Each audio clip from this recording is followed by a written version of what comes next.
resurrection of the dead in Judaism.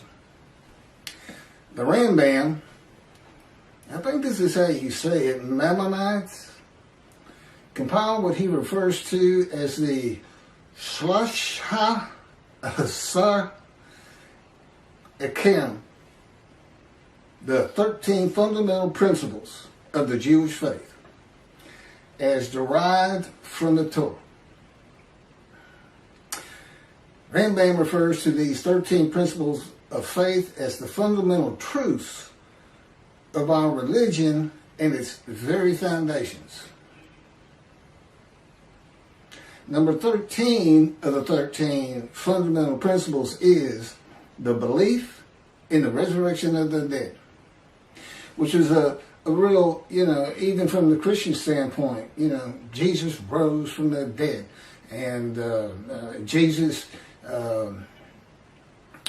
his good friend Lazarus, he'd been dead 4 days. He raised him from the dead, which led to the shortest verse in the New Testament, in the Gospels.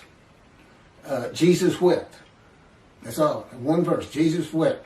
And he did after raising Lazarus because people still didn't believe who he was. I thought that was an interesting tidbit. Ezekiel 1 and 10 are together a vision. Again, I'm reading from the book God dictated to me, Isaiah 53 and the day of the Lord. And as you can see, this doesn't really have much to do, if anything, with Isaiah 53 and the day of the Lord. There's a lot of other information in there that he taught me and had me write. Keith, go to your computer. Keith, do this. Write this down or type this. He'd always say, right. Ezekiel 1 and 10 are together a vision of the resurrection of the spirits of the dead to heaven. The creatures later identified as cherubs, which is a type of angel, they're on the ark, with the spirit are going to and fro, east, west, north, and south, adding eyes to themselves and to the wheels, and taking them to the platform of heaven at the entrance of the eastern gate of the house of the Lord, with the presence of the God of Israel above them. All of Israel, whose name will endure in the heaven God is creating, that are righteous and in right standing with God, are the eyes of the eyes on the cherubs and in the wheels. The eyes represent the eyes of the spirits of the dead, a spiritual heaven. Now, back in antiquity and even into the Middle Ages, that wasn't a great thought, so to speak, because everybody feared the God. I mean, they felt like everything that bad that happened to anybody was because God was angry. Just angry. And they had no knowledge of science or medicine. And yet they missed their loved ones so much. And so they'd go out to the cemetery or they'd go out to the grave plot and just look at it, and they would wish that loved one would just rise up out of the dirt and be them again, not in spirit. I mean, that's just what it was. I mean, it was an age of ignorance of the highest order. People couldn't read. There were no schools to speak of. They were like, everybody acted on emotion. And, and your basic personality from your soul, like a mean old soul, this and that. And not a lot of reasoning capabilities. You gain a lot of ability to reason by going to school, even though you're learning stuff you'll never use. It helps your reasoning capabilities. And, that's when everything changes. You have to read the Bible for two different eras. There's antiquity in the Middle Ages, and then we had the age of reasoning, the age of medicine. This is all called the Common Era. Science. literature, everything. All these different changes, which leads to, of course, the age of information and now the internet. And it's written into there, and I'm about to show you one of them right here. So, I don't know how this was interpreted by Rambam, but he's talking about the resurrection of the dead based on Ezekiel 37. Rise, old bones, rise. Okay? But this got missed. And that's why there might be fundamental principles, but as you're going to see as I go on, and God again dictated this to me, some things that are part of your religion that come from antiquity and the Middle Ages have to be reassessed. Judaism is supposed to be a very rational, logical, intellectual religion. But boy, a few things got dropped along the way, and my pointing them out is a proof of who I am. I am God's righteous servant. And I handle everything that his other three righteous servants, Moses, righteous and a servant. David, righteous and a servant. Elijah, righteous and a servant. And yet we only have a description of one man for this day. The righteous servant of God. So, effectively, I am the righteous servant of God. His servant David, a shepherd. Again, Rambam. 2 chapters on King Moshe. And he's just making it up. Just making it up as he goes, just like he did the Messianic era. Can't back any of it up. A shepherd. Elijah and the prophet like Moses.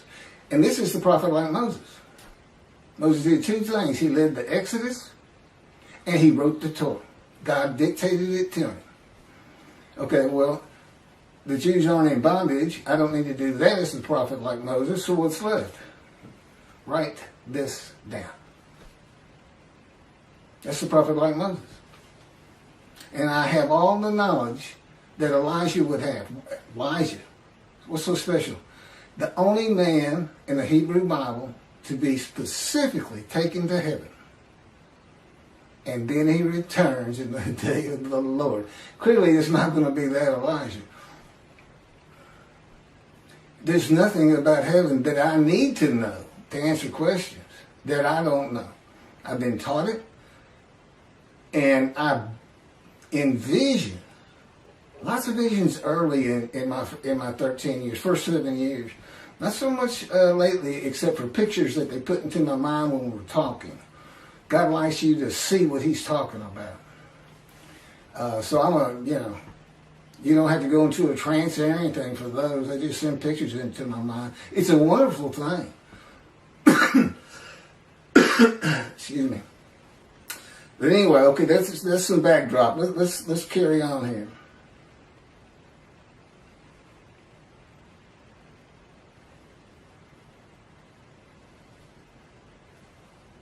Okay, there's the eyes.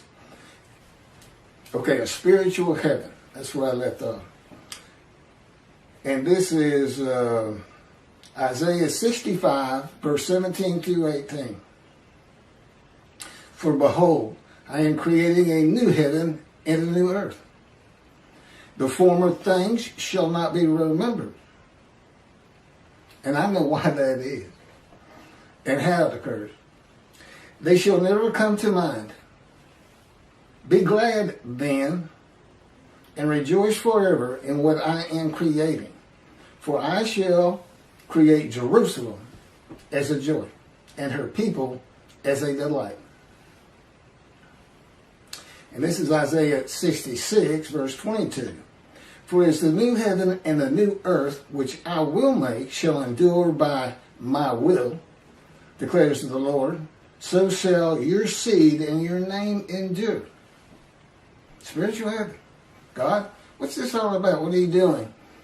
I'm going to make a new earth and a new heaven. The new heaven is the spirits of the Jewish people. With the name Israel endures. Considered angels. The angels Israel is how he refers to it. That's what makes it a new heaven. A new host of angels. So, In the new earth, the same story again. You get to watch it. You get to watch it, Jewish people. You don't want to miss heaven. Now, I've been there. Generally, I can still sense my body. But I've been there in pure spirit.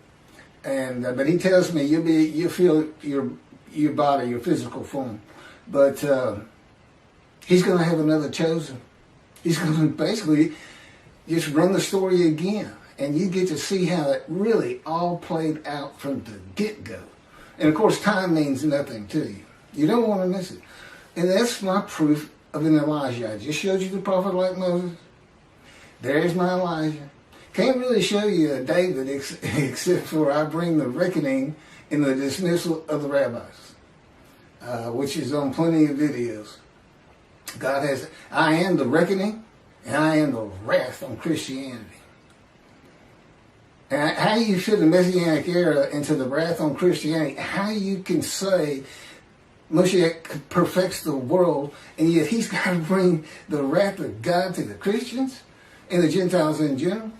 I don't know how you put it together. I mean, you cherry pick. Let's take the stuff that we really like and the stuff that sounds kind of ominous, like utter destruction, or I will hurl your glory to the ground if Elijah doesn't get done what I want him to do, clear the way, which, by the way, is building the third temple. That's what I got to get done, in case you want to know.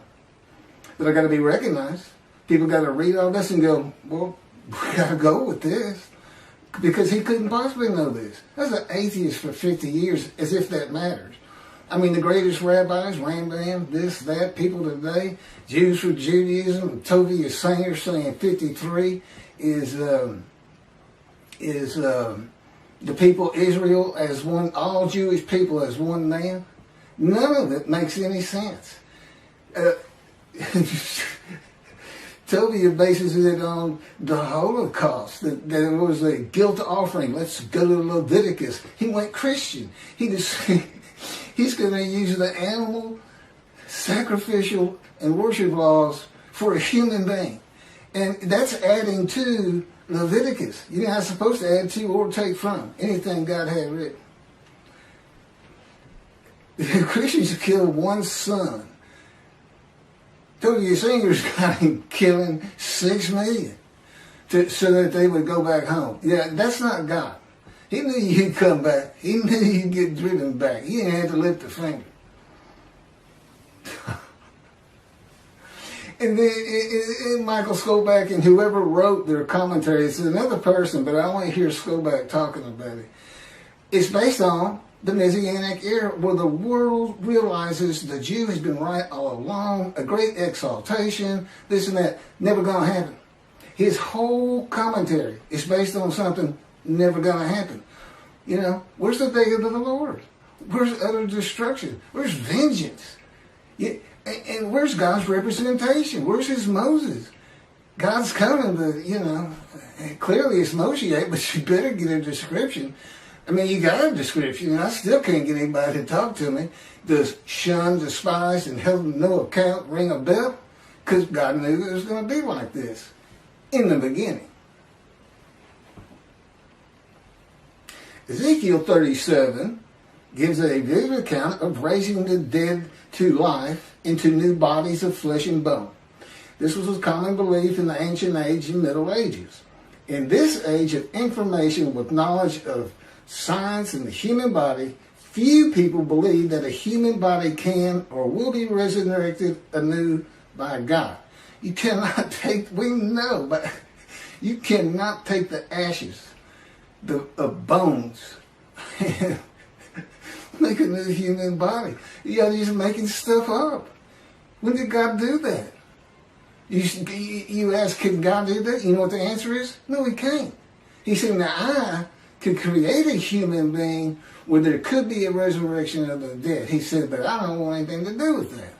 But the world as created is not set up for that type of an event. Believe it or not, God doesn't have a magic wand. But he's got the unseen and elements in it we don't understand, and a power, which, and of course I'm so familiar with it, it actually surrounds me. It is Ezekiel. They call it in Ezekiel the cords of his power. To me, it just completely surrounds every inch of my body and my head. It just surrounds me. I mean, he can move my hands wherever he wants and turn me around, twist me like a top if he wants. Slam me to the ground, I've mentioned. Yeah, if you hadn't guessed it, I'm experiencing. I'm not like any other human being on this planet, but I'm still Keith. I'm still Keith. I'm a friendly person, quick to anger, but very friendly. And I've been through every stage, walk of life, man. From poverty, which he took me to, has taken me to.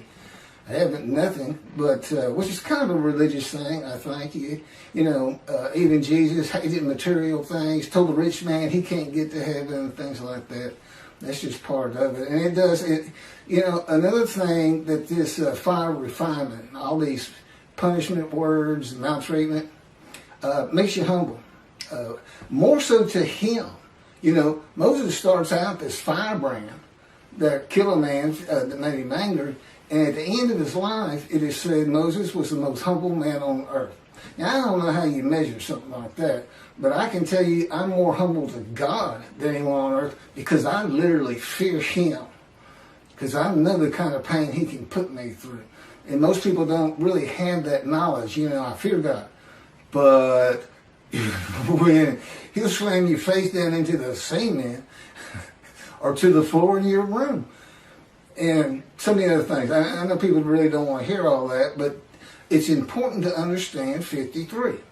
Let me carry on with this resurrection of the dead. Today, few people believe that. It's a primitive and medieval concept that was good for a time through the Middle Ages. That is why God provided visions of heaven, conforming to the beliefs and world of the Jewish people in the Middle Ages and before, and a spiritual heaven for a more enlightened time of reasoning and knowledge. Do you understand what I just said? The Bible has to be read with an understanding of antiquity in the Middle Ages and those people and who they were. And it's also written for people of this day, modern age, knowledge, information, science, medicine, reasoning. You can't just say, our sages say. Well, do you agree with it? That's the next question. You're not going to agree with the 13th principle when I get done. The burden on Israel and the practicalities of such an event of millions of people suddenly appearing in the land from the time of Abraham to today is unimaginable. You got 6 million from the Holocaust alone. Many would be illiterate and savage, and few would be trained to work in this society. This would include the Israelites for 400 years as slaves in Egypt. What are you going to do with those people? Run. God says, run. This is what you're going to do. It'll scare you to death. All would have to be housed and fed and educated. Illiterate and savage. It'd be a prophecy that destroys the government of the state of Israel. I don't even know if you could fit them all in. From the Israelites in Egypt to the Holocaust, since the Holocaust. I know it's millions. I just wonder if you could start hitting 1 billion. I don't know. It's a ridiculous concept. And when I sit there and I watch and I listen and I hear rabbis do this, I understand why God dismissed them. Basically, you're going to have to get all this straight. If you want to remove yourself from dismissal, rabbis, and enter the scroll of remembrance of Malachi 3, which is what takes you to heaven, if you want to remove that, you better go read these books. It's just 2 of them. One of them is my life, the life of God's righteous servant by Isaiah 53, and that's to show how I fit the verses. That's what it's all about. And then that's the first 7 chapters. There's 14 or 15, and then God speaks to me. And from that point, it's all about him and me. It's pretty interesting. It's a pretty interesting time. And it continues, and And I guess at the end of my life or at some point, we're going to do it again for the finale until he decides that it's time for me to die, that's how I'm going to die. He's just going to make the decision like he did with Elijah.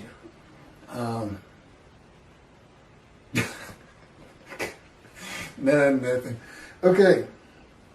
The resurrection of the dead in a human body to a heavenly earth, the world to come. No, that's Messianic. There's also a world to come, which is really amazing to read. Because it's not in the Hebrew Bible. And look, this isn't oral tradition stuff. This is somebody who wants to please his following and get money, if you ask me and God. That's what this is. He's just making it up. It's not an oral tradition. Now, I don't get into the Torah at all. And the oral tradition, I'm going to read it the way God says it in just a second, but we don't get into that at all. I know Rambam said Moshiach would read Torah day and night. Well, no, I don't. But I definitely am a scholar on the prophets and the day of the Lord and everything I've been talking about 45 videos that we keep flipping. Find you a motorcycle and just stick with it the last 2 or 3 because, you can go back 4 or 5 and we're just redoing them to keep them circulating and adding. Like this is brand new. I may have touched on this before, but we're throwing a couple new ones in here and there, and eventually I may end up being a vlogger, I think they call it. This is what I'm doing today. I'm going to go ride on a motorcycle. God's promised me. He's had me in poverty for 13 years, and but he told me one day we'll get a motorcycle again because I've had one before, a Harley, but anyway. The resurrection of the dead, okay, that's not the world to come. I got to change that. And you say, wait a minute, God dictated that. Why you got to change it? That's to tell you I still had to live the human experience. To truly still feel like I'm Keith, I got to do something dumb like that sometimes. I still got to forget things. Yeah, I got to live the human experience. And of course, my response is, why? Don't want to live the human experience. God says, I decide all things, thank you. So anyway, we have a good relationship. He's got a great humor and a personality far different than you get from the Hebrew Bible. Because it was meant for, first and foremost, antiquity. You're supposed to be angry. You're supposed to be, that's it, putting a plate on all of y'all because David failed a test of mine. He took a census. That kind of thing. But he's really a joy to be around. He doesn't like to talk that much, but the angel of his presence, the Holy Spirit, he does. And sometimes he'll talk, and it sounds like it's God. But then I can tell it's not. Totally different voices. Totally different. He's got a voice of a 5-year-old. I sometimes tell him it sounds more like a cartoon to me. But and God just sounds like a very mature man. He doesn't really talk to me that much except when he's tormenting me and torturing me. Oh, that's what I asked him. I said, I see all these words, wounded, chastised, bruised, crushed, maltreated. I said, where's torture and torment? He said, that didn't really fit. That's what it is, by the way. Okay, the resurrection of the dead, the human body, to a heavenly earth is also said to be a sign that Moshiach has arrived, or that it will happen in his lifetime. This is a teaching from the ancient age and Middle Ages that continues today. Moshiach's here and it's not happening. Okay? It's not going to happen. Judaism's reliance on everything that the sages say in an era gone by in the oral tradition, it is important for the laws of the Torah. But the Talmud's stories, opinions, and commentaries outside of that have to be viewed in light of this age of reasoning and knowledge. The day of the Lord and the arrival of God's servant David, see, he calls him David, a shepherd, according to the prophets, must be interpreted with the evolution of humanity from the ancient age to the age of information in mind, the eras in between, and in the eras to come. I'm not sure what that one means. By the way, he doesn't always explain everything to me. I'm not on the executive committee. I don't make decisions. I don't decide when I go to sleep. I don't decide what I eat. I don't decide what I get to watch on TV. I don't get to decide when we do this. It's 3:30 in the morning, and he just said, just out of nowhere, you know what? Let's do another YouTube video. I've been having computer problems, and suddenly, the problems with my computer that I've been suffering through for 2 to 3 days, brand new computer I got with my stimulus check. God says, go to Microsoft support. He still won't just tell me, but I found the answer. And basically it was hold the power button down for 20 seconds. He had let me suffer angst, unhappiness, sadness.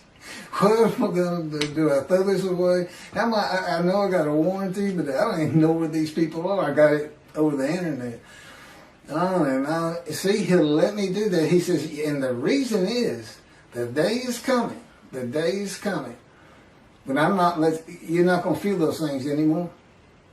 You know, once I get recognized, once I'm the God's righteous servant, Moshiach, David, Elijah, prophet like Moses, being recognized, and we're bringing the vengeance and hopefully helping the rabbis remove the dismissal so that they can enjoy that fine heaven. Because there's 2 covenants here, and one of them's the covenant from Jeremiah 31 where God says, I forgive your sins, remember them no more. You become a holy seed to build the 3rd temple, just as he did for the Assyrian Babylon exiles. He forgave them. He said, it's not because you deserve it, it's for my name. But what did they do? They built the 2nd temple. That's what it's not really said specifically, but that's what happened. And forgiven again in the day of the Lord. And that's, in Jeremiah 31, see a time is coming, see a time is coming, see a time is coming. That was the time is the day of the Lord, and it's here. I got too much other information on that, but okay. Well, thank you for listening to all that, and for the rabbis, I think you should consider this fundamental principle that you got from Rambam. I mean, I don't see a fundamental principle of your faith. And see, I was an atheist for 50 years. I'm not a religious person. I understand the concept. Well, this is what we believe, because that's what you get from the Christians. You can go to them and say, look at this and that and this and that. None of that makes sense. None of that makes sense. And this is what you get. Praise Jesus. Praise Jesus. Logic doesn't matter. Well, for the Jews in Judaism and for the God of Israel, it's going to start mattering if the rabbis won't see heaven. Thanks a bunch.